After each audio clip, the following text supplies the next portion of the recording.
நோயாளிக்கு என்ன பண்ணணும்னா ஒரு இதையே வந்து தண்ணியை மிக்ஸ் பண்ணி கொடுக்கணும். அப்ப அது வந்து நம்ம ஒருத்தருக்கு மட்டும் வந்து பொதுவான கருத்தா வந்து ஜூஸா சாப்பிடுறதுதான் கரெக்ட், பழமா சாப்பிடுறதுதான் கரெக்ட் அப்படிங்க.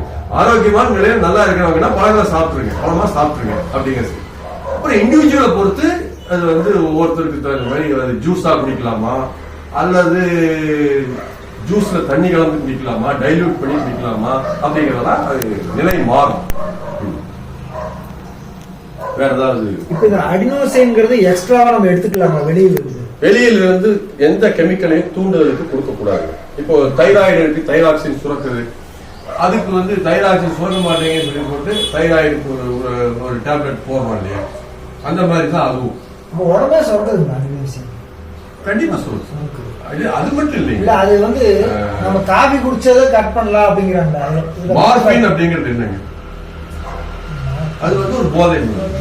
நம்ம உடம்பு சுரக்குது மார்பின். ஆல்கஹால் நம்ம உடம்பு சுரக்குது ஆல்கஹால்.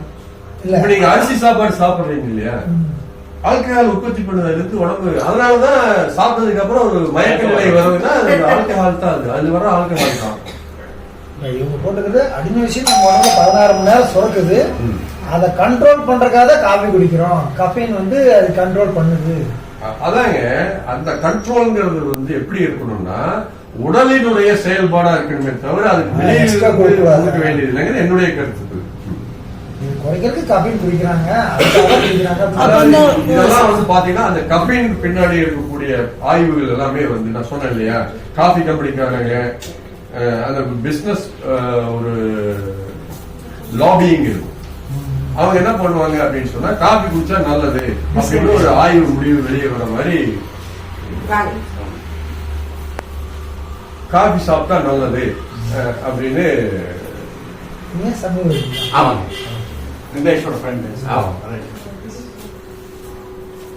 இப்ப இது உடலே சுரக்கணும் அப்படின்னா அதுக்கு என்ன பண்ணும்? யோகா தானா?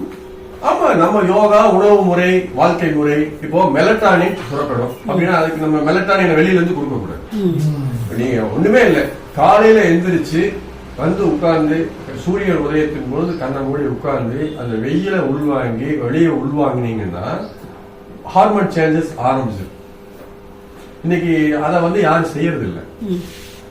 நைட்டு வந்து இருட்டு பண்ணணும், சூரிய எழுச்சி இருட்டானுமே நம்ம சுத்தியும் வந்து இருட்டை அலோவ் பண்ணணும். அப்ப இருட்டுக்கு அலோவ் பண்ணதுமே மெலட்டானின் செக்ரேட் ஆகும். வெளிச்சம் வந்ததுமே வந்து செரட்டானின், என்டார்பின் இந்த மாதிரியான இந்த குரோத் ஹார்மோன் இதெல்லாம் வந்து செக்ரேட் ஆரம்பிக்கலாம். அப்ப அது இயல்பா நடக்கணும். சூரியன் அதை பண்ணுது.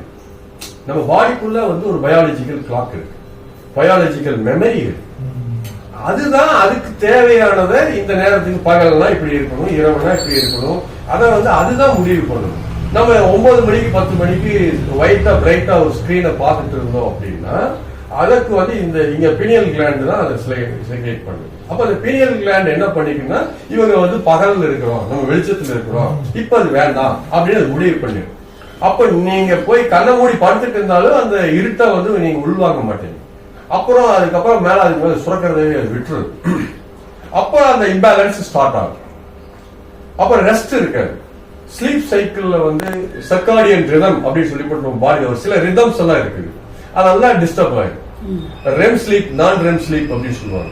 நம்ம படுத்ததையும் வந்து இத்தனை நேரம் ரெம் ஸ்லீப் இருக்கணும், அது சைக்கிளா வரணும். குறைஞ்ச ரெம் ஸ்லீப் அப்புறம் நான் ரெம் ஸ்லீப் அப்படின்னு அப்படி ஆமா, அந்த சைக்கிள் பேட்டர்ன் அப்படியே அது மாறி மாறி ஒரு 3 டைம் நீங்க இதுக்குள்ளேயே இருக்கணும், 3 டைம் அதுக்குள்ளேயே இருக்கணும். அப்படி இருந்தீங்கன்னா தான் அது பிரெயின் ஆக்டிவிட்டி சரியா இருக்கும். அப்ப நம்ம இது எல்லாத்தையும் நான் உடைப்பேன், அது உடைச்சு போட்டு நான் அதுக்கு வந்து ஒரு மாத்திரையை போட்டுக்குவேன் அப்படிங்கிறது வந்து எந்த விதத்திலையும் வந்து நம்மளை காப்பாற்ற விஷயம். எனி கெமிக்கல்ஸ் எந்த ரூபத்துல உள்ள போனாலும் முதல்ல அது டேமேஜ் பண்றது நம்ம குடலில் இருக்கக்கூடிய நுண்ணுயிரிகள், கட் பாக்டீரியா அப்படின்னு சொல்லுவாங்க.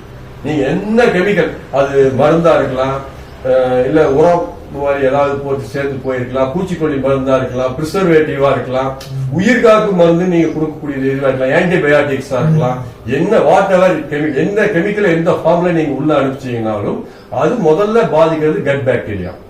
கட் பாக்டீரியா டிஸ்டர்ப் ஆகுது அப்படின்னு சொன்னாலே வந்து கட் பிரெயின் அந்த கனெக்ஷன் வந்து கட் ஆக ஆரம்பிக்கும், கொலாப்ஸ் ஆக ஆரம்பிக்கும். அப்ப எல்லாமே சிக்கல்.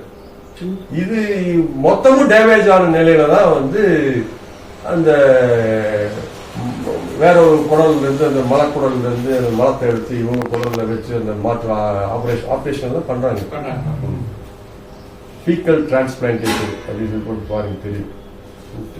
நல்ல மனிதனுடைய ஆரோக்கியமா மனுஷனுக்கு குடல்ல இருந்து மலத்துல இருந்து அதுல இருந்து பாக்டீரியா பிரித்து எடுத்து இந்த கட் பாக்டீரியா நீங்க வைக்கிறாங்க. வச்சாலும் இருக்காது. ஏன்னா நம்ம சூழல் தான் வந்து உயிரினம் உருவாகிறதுக்கு முதல் காரணம் சொல்றாங்க. இப்ப இந்த சூழல்ல என்ன உயிரினம் இருக்குங்கிறத இயற்கை முடிவு பண்ணுது. அப்ப வயிறுங்கிறது ஒரு சூழல். நல்ல சூழலை நம்ம இங்க அமைச்சிட்டோம் அப்படின்னா அந்த இடத்துல நல்ல பாக்டீரியாக்கள் தானா உருவாக ஆரம்பிச்சு குடிபெயர்க்க ஆரம்பிச்சு. நீங்க சூழலை மோசம் பண்ணி வச்சுக்கிட்டு அங்க எத்தனை முறை நீங்க கொண்டு போய் இந்த நல்ல பாக்டீரியா உள்ள வச்சுட்டே இருந்தீங்கன்னாலும் செத்து போயிட்டே இருக்கு. அப்ப நம்ம சரி பண்ண வேண்டிய விஷயம் வந்து அந்த சூழலை தான் உருவாக்கும். நிலமும் பொழுதும் முதற்பொருள் என்ப அப்படின்னு சொல்லியிருக்கோம். நிலமும் பொருள் தான் முதற்பொருள், அப்புறம் தான் உரிப்பொருள் கருப்பொருள் அதெல்லாம் அப்புறம் பின்னாடி வர்றது. முதல்ல சூழல். சூழல் வந்து உயிரினை படைக்கும், அது இயல்பு உருவாக்கும், இயல்பே காத்தல் செய்யும். இருத்தலை தக்க வைத்தல்ங்கிறது தான் இயல்பு. ஒவ்வொரு உயிரும் வந்து தன்னுடைய இருத்தலை வந்து தக்க வைக்கிறதுக்காகத்தான் அந்த முயற்சியில தான் இருக்கும். அந்த இருத்தலை தக்க வைக்கிறதுக்கு சூழல் உதவியா இருக்கணும். அந்த சூழல்ல அந்த உணவு இருக்கணும். அதனுடைய அந்த காப்புங்கிறது அந்த சூழல் தான் காப்பு. அதனாலதான் நம்ம வந்து இப்ப நிலத்தை வந்து நிலம 4-5 நில வகைகளா பிரிச்சு அந்தந்த வகைகளுக்கான நில மர உயிரினங்கள் வகைகள் இதெல்லாம் பிரிச்சு வச்சிருந்தாங்க. இதை எதையும் கன்ஃபியூஸ் பண்ண மாட்டாங்க.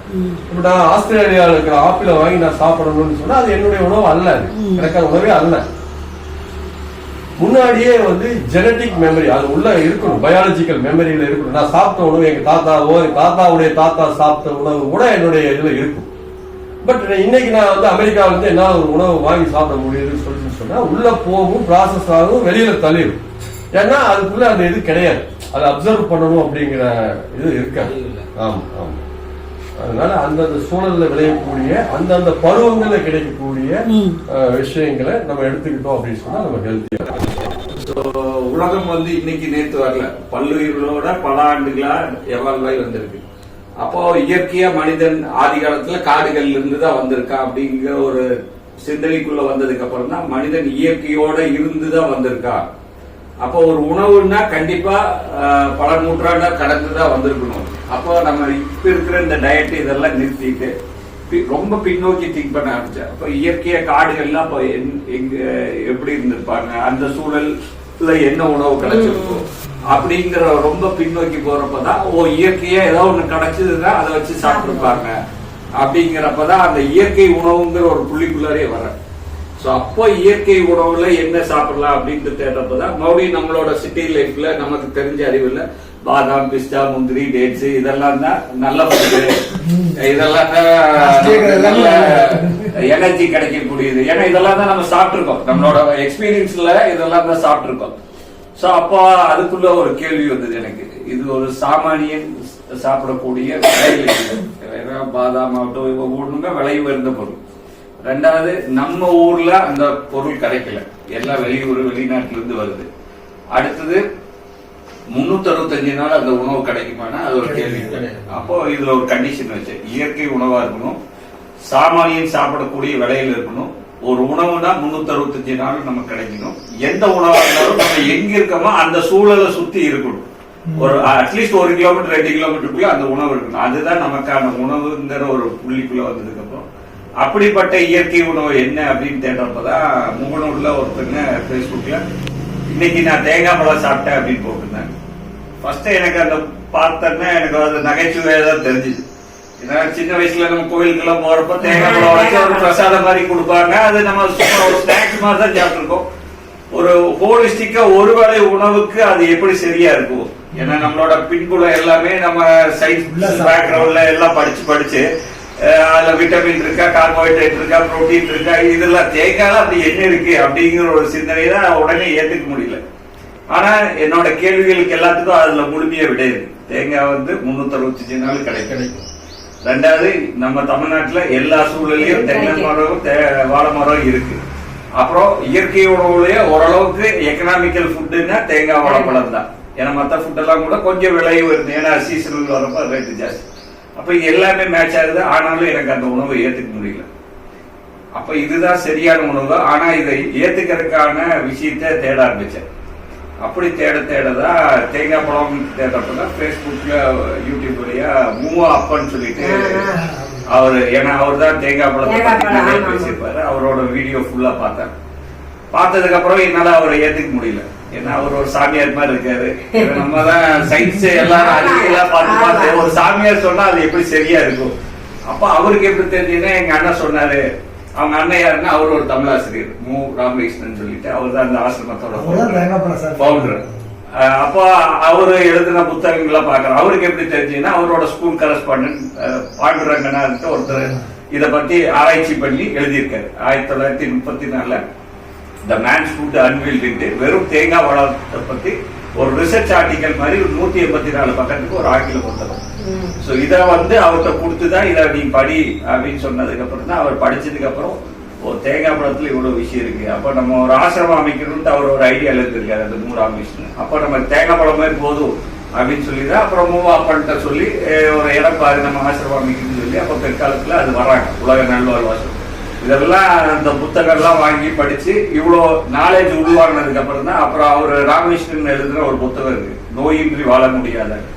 அப்புறம் அந்த புத்தகத்தையும் முழுமையா உள்வாக்குறாரு. அப்ப அவரோட பயோகிராபி மாதிரி அவரு அந்த உணவுனால என்னென்ன கிடைச்சது, அவர் இந்த உணவை எப்படி மக்கள்கிட்ட கொண்டு போனாரு. சோ இதெல்லாமே உள்வாங்கினதுக்கு அப்புறம் தான் சரி தேங்காய் பழத்துல ஏதோ ஒண்ணு இருக்கு. இதுவே ஒரு மாசம் ஆச்சு இந்த ஆராய்ச்சி. வெறும் தேங்காய் பழம் நல்லதா கெட்டதா நமக்கு ஓகேவா இல்லையா, இது சரியா இருக்குமா இல்லையான்னு. சோ அப்போ சரி இதனால கொடுத்து தகவலா தான் நம்ம படிச்சுட்டு இருக்கோம், நாலேஜா தான் இருக்கு. உணவு பூர்வமா நம்ம சாப்பிட்டு பார்த்தாதான் உண்மையா நமக்கு இது ஓகேவா இல்லையாங்கிறது தெரியும்.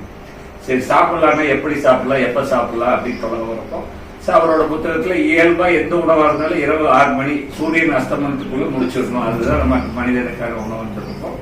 சரி இரவு உணவா முதல்ல ஆரம்பிக்கிறேன். வெறும் தேங்காவும் கொஞ்சம் வாழைப்பழம் சாப்பிட்றேன். இரவுல பசிக்கிற மாதிரி ஒரு ஃபீல் வருது, மறுபடியும் வாழைப்பழம் சாப்பிட்றேன். அதிகாலையில பசிக்கிற ஒரு ஃபீல் வருது, மறுபடியும் வாழைப்பழம் சாப்பிட்றேன்.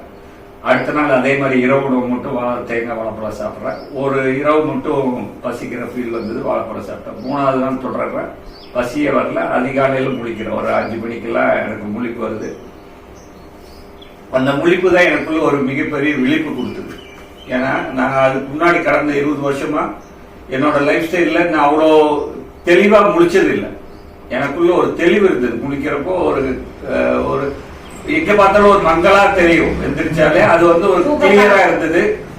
2வது பாடி ரொம்ப ஒரு ஆக்டிவா இருக்கிற மாதிரி ஒரு ஃபீல் ஆச்சு.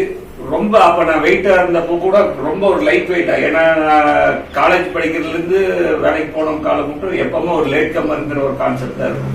ஏன்னா காலையில எந்திரிக்கிறதே ஒரு வேட்டா வெறுப்பா எந்திரிச்சு ஏன்னா தூங்கணும் போலவே இருக்கும். அப்படிதான் இருந்தேன். லாஸ்ட் 20 இயர்ஸா பாத்தீங்கன்னா எப்பவுமே சுடுதண்ணி ஒரு பிளாஸ்கோட தான் இருப்பேன். சுடுதண்ணி தான் தலைக்கு உடம்புக்கு எல்லாம் குளிச்சிட்டு இருந்தவன். அப்புறம் கொஞ்சம் கொஞ்சமா பச்சை தண்ணி குளிச்சுன்னு ஏத்துக்க ஆரம்பிச்சது. பச்சை தண்ணி தலையோட ஊத்த ஆரம்பிச்சு ஏத்துக்க ஆரம்பிச்சது. அப்போ இதுல ஏதோ ஒரு விஷயம் இருக்குன்னு சொல்லிட்டு சரி முழுமையா சாப்பிட்டு பார்ப்போமே அப்படின்ட்டு முழுமையா சாப்பிட நிறைய மாற்றங்கள். இதுக்கு நடுவில் கோவிட்ல இருந்து நான் டிஸ்சார்ஜ் ஆகி வந்தேன்ல. கோவிட்ல இருக்கிற மட்டும் எனக்கு பிஃபோர் அதுக்கு முன்னாடி சுகர்லாம் கிடையாது. அந்த ஸ்டெராய்ட்லாம் எடுத்திருந்தேன். எனக்கு சுகர் ஷூட் ஆகி 800 சுகருங்க. டெய்லி இன்சுலின் எடுத்துட்டு இருந்தேன் ஆஃப்டர் டிஸ்சார்ஜ் ஆகி.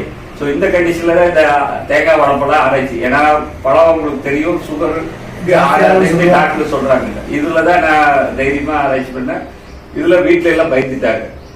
இப்பதான் ஹாஸ்பிட்டல் இருந்து டிஸ்சார்ஜ் ஆகி வந்திருக்கீங்க, மறுபடியும் போய் ஹாஸ்பிட்டல்ல படுத்துட்டா யார் பாக்குறது. பட் எனக்குள்ள ஒரு மாற்றத்தை அவங்களுக்கு சொல்லி புரிய வைக்க முடியல. அவங்களுக்கு சுகர் வேற ஒரு பயம் இருக்கு, இன்சுலின் எடுத்துக்கிட்டு இருக்கீங்க. சரி என்ன சுகர் டெஸ்ட் தான் எடுப்பாங்கன்னு சொல்லிட்டு ஒரு 5 நாள் கழிச்சு போய் டெஸ்ட் எடுத்து பார்த்தா எல்லாமே நார்மல்.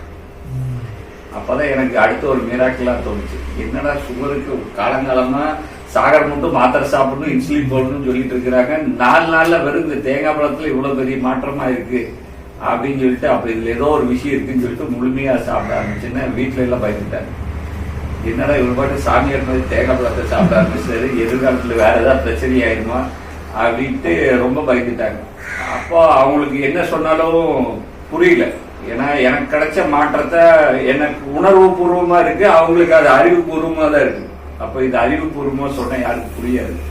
அவங்களுக்கும் இந்த உணர்வு கொடுக்கணுங்கிறதுக்காக சரி இப்ப இந்த மாதிரி சாப்பிடணும்னா நம்ம ஊர்ல வேற எங்கேயும் இல்லை. அப்பதான் சாப்பிட்டா எதிர்காலத்துல ஹார்ட் ப்ராப்ளம் வரும் இந்த மாதிரி எல்லாம் பயம் இருக்குல்ல. அங்கேயும் டாக்டர்ஸ் இருக்காங்க, நேச்சுரோபதி டாக்டர் இருக்காங்க. எந்த சந்தேகனாலும் நீ டாக்டர்கிட்ட கேட்டுக்குன்னு சொல்லிட்டு மனைவி அழைச்சிட்டு அங்க ஒரு 10 நாள் போறான்.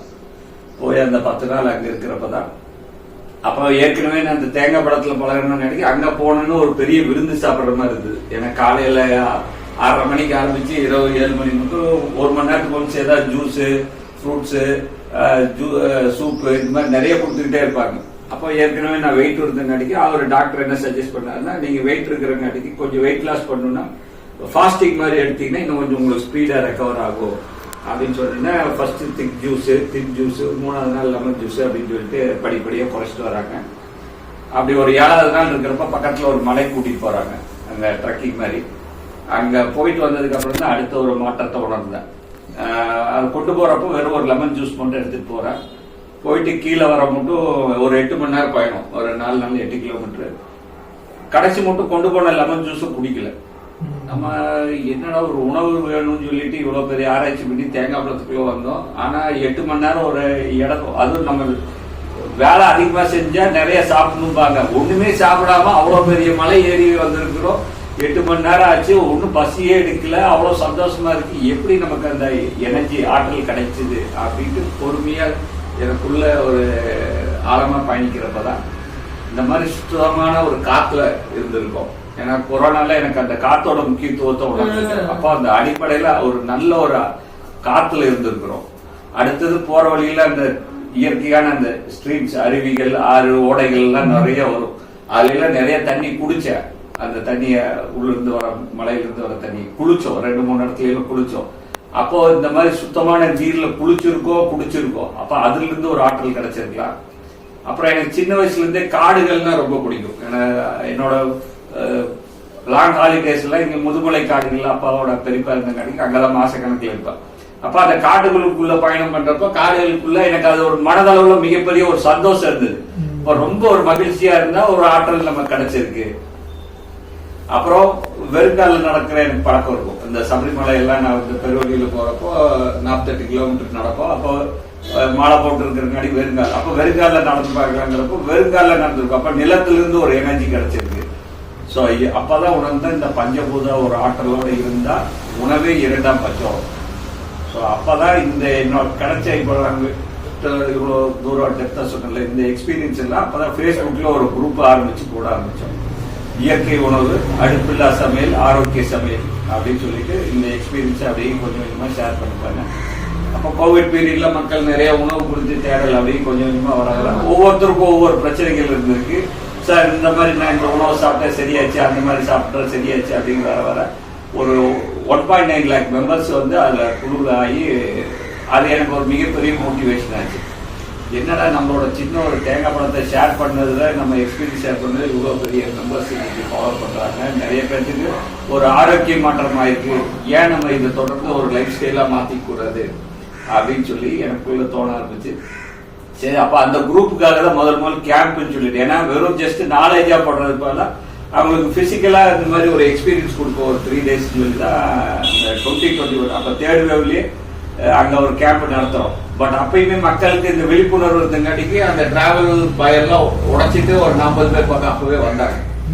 வந்து அந்த கேம்ப்ல பேசுறப்பதான் சார் இதை வந்து நீங்க தொடர்ந்து பண்ணீங்கன்னா இன்னும் நிறைய பேருக்கு இது விஷயங்கள் போகும் அப்படின்னு சொன்னா எனக்கு அது ஒரு மோட்டிவேஷன் ஆகி அப்பதான் இது வந்து ஒரு என்ஜிஓ மாதிரி ஸ்டார்ட் பண்ணலாம்னு சொல்லிதான் இந்த சேயோன் நேச்சர் லைஃப் ஃபவுண்டேஷன் சொல்லி ஒன்னு ஆரம்பிச்சது. சேயோன்ங்கிறது இந்த ஆங்கிலத்துல SEYON இந்த 5 எழுத்தோட கூட்டம் தான். சன் சூரியனோட இருக்கிறது, E வந்து எர்த் நிலத்தோட கனெக்ட் ஆகுறது, Y ஸ்கை பிரபஞ்ச ஆற்றல் உள்வாங்கிறது, O வந்து ஆக்சிஜன் காத்து நல்ல காத்துல இருக்கிறது, N வந்து ரெயின் மழை நீர். சோ அதுதான் நமக்கான உயிர் நீர் அப்படிங்கிற கான்செப்ட்ல இந்த 5 இதோட இயற்கையோட கனெக்ட் ஆனால மனிதன் ஆரோக்கியமா இருக்க முடியும் அப்படிங்கறத உணர்ந்ததுக்கு அப்புறம் இது அப்படியே தொடர்ந்து அப்புறம் அந்த சிவசேலம் போய் அந்த சூழல்லாம் எனக்கு ரொம்ப பிடிச்சிருக்கும். அப்போ உங்களுக்கு எங்க போனாலும் மாஸ்க் டிராவல்லாம் ஒரு 1 மணி நேரம் 2 மணி நேரத்தை வீட்டு விட்டு வெளியே போகணும். அப்ப அந்த ஊர்ல பாத்தீங்கன்னா எந்த மக்களும் பயம் இல்லாம எல்லா இயற்கையோட எல்லாம் இருந்தாங்க. அப்ப அப்புறம் அடிக்கடி அங்க போய் தங்க ஆரம்பிச்சோம். ஸோ அங்கேயே நம்ம ஏன் இருக்கலாம்னு சொல்லி அப்படியே கொஞ்சம் ஷிஃப்ட் ஆனோம். அடுத்தது போர் அங்கதான் ஆரம்பிச்சது. வீட்டுல திடீர்னு என்ன சம்மந்தம் இல்லாம கோயம்புத்தூர்ல இருந்து அந்த ஊருக்கு நம்ம ஏன் போகணும். அப்புறம் அவங்கள சமாதானப்படுத்துறதுக்கே 2-3 வருஷம் ஆயிடுச்சு. அப்புறம் இப்பயுமே அவங்க முழுமையா அந்த ஊர்ல எல்லாம் இருக்கிறதுக்கு உடன்பாடு இல்லை. அப்புறம் அட்லீஸ்ட் இந்த மாதிரி இயற்கையா இருக்கலாங்கிற ஒரு புரிதலுக்குள்ள வந்துட்டாங்க. சரி, அதையே ஏன் நம்ம கோயம்புத்தூர் பக்கத்துல இருக்கலாங்கிறப்போ நான் எனக்கு தெளிவா சொல்றேன், எனக்கு இயற்கையோட இருக்கணும். 2வது மெயினா தினசரி நான் ஆத்துல குளிக்கணும். அப்படிங்கிறப்ப ஆறு ஒட்டி தான் நம்ம இருக்கணுங்கிறதுக்காக இப்ப அட்டப்பாடி பக்கத்துல ஒரு சின்ன இடம் பார்த்துட்டு சூப்பர் சூப்பர். இந்த எக்ஸ்பீரியன்ஸ் வந்து இது வந்து இப்ப அடுத்த கன்னியாகுமரியில் ஒரு நிகழ்வு இருக்கு. 45வது ப்ரோக்ராம் தொடர்ந்து மாதம் தென்காசியில நடத்திக்கிட்டு இருக்கோம். அது இல்லாம ஒவ்வொரு ஊர்லயும் இந்த மாதிரி 3 டேஸ் கேம்ப் 5 டேஸ் கேம்ப் அப்படின்னு சொல்லி நடத்திக்கிட்டு இருக்கோம். எங்களோட ஃபுட் ஸ்டைல் நானும் மனைவி மட்டும் இருக்கிறப்போ ஃபுட் ஸ்டைல் வந்து எங்களுக்கு பெரும்பகுதி தேங்காய் கூட ஒரு வாழைப்பழமோ ஏதோ ஒரு இனிப்பு இருக்கணும். ஏன்னா தேங்காய் வந்து ஃபயர் ஆகணும். ஏன்னா அது வந்து ஹை டைஜஸ்டிவ் ஃபுட்டு. ஃபயர் ஆகணும்னா ஏதோ ஒரு இனிப்பு இருக்கணும். அப்ப இயற்கையான இனிப்புனா வாழைப்பழம், பேரிச்சம்பழம், இல்லாட்டி நாட்டு சர்க்கரையோ வெள்ளமோ கருப்பட்டியோ ஒவ்வொரு நாள் ஒவ்வொன்று இந்த மாதிரி காலையில ஏதோ ஒன்று கொஞ்சம் சாப்பிட்டுக்குவோம். மத்தியானம் ஒரு வேளை தான் உணவு. அந்த உணவு வந்து பெரும்பகுதி காய்கள் அதிகமா எடுத்துக்குவோம். காயோ கூட்டோ இல்ல ஏதோ ஒரு துவையலோ இது இருக்கும். ரைஸ் கொஞ்சமா, அப்புறம் ஏதோ ஒரு குழம்பு. அவங்களுக்கு மனைவிக்கு என்ன பிடிக்குதோ ஒரு வேளை சமையல் உணவு. அவங்களும் இந்த உணவு முறைக்கு அப்படி கொஞ்சம், ஏன்னா உணவு முறை எடுத்ததுக்கு அப்புறம் தான் அவங்களுக்கும் பாடியில இருக்கிற சேஞ்சஸ் எல்லாம் ஃபீல் ஆனதுக்கு அப்புறம் அவங்களும் இதை எடுத்துக்கிட்டாங்க. இரவு வந்து நான் பச்சுன்னா ஏதாவது வாழைப்பழம் சாப்பிடுவாங்க, இல்லாட்டி அதுவும் இல்லை. பெரும்பகுதி மத்தியானம் கொஞ்சம் நிறைய சாப்பிட்டாலே எனக்கு பசி இருக்காது. அவங்க மட்டும் அவங்களுக்கு முதல்ல இருந்து அவங்களுக்கு கொஞ்சம் காரமா சாப்பிட்டு பழக்கம். அதனால இது ஃபுல்லாவே இனிப்பா இருக்குமா, அதனால அவங்களுக்கு இனிப்பை ஏத்துக்க முடியல. அதனால ஈவினிங் மட்டும் அவங்க ஏதாவது சுண்டல் மாதிரி லைட்டா ஏதாவது கொஞ்சம் எடுத்துக்குவாங்க. இல்லாட்டி இதே கடலையே கொஞ்சம் பெப்பர்லாம் போட்டு கொஞ்சம் அவங்களுக்கு அந்த காரத்தன்மைக்காக.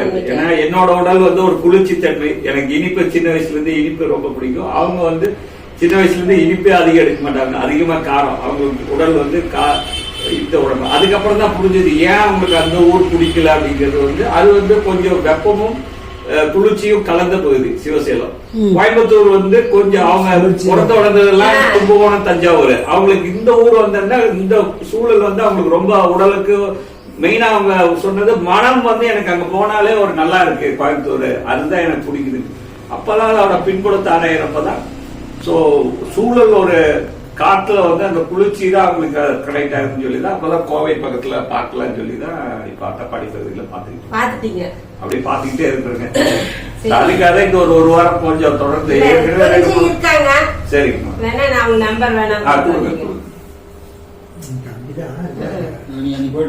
ஆமாங்க. அவங்க உங்களோட தம்பி இருக்கிறாப்படி. அவங்களுக்கு ஏதாவது தெரிஞ்சது இருந்தா சொன்னாங்கன்னா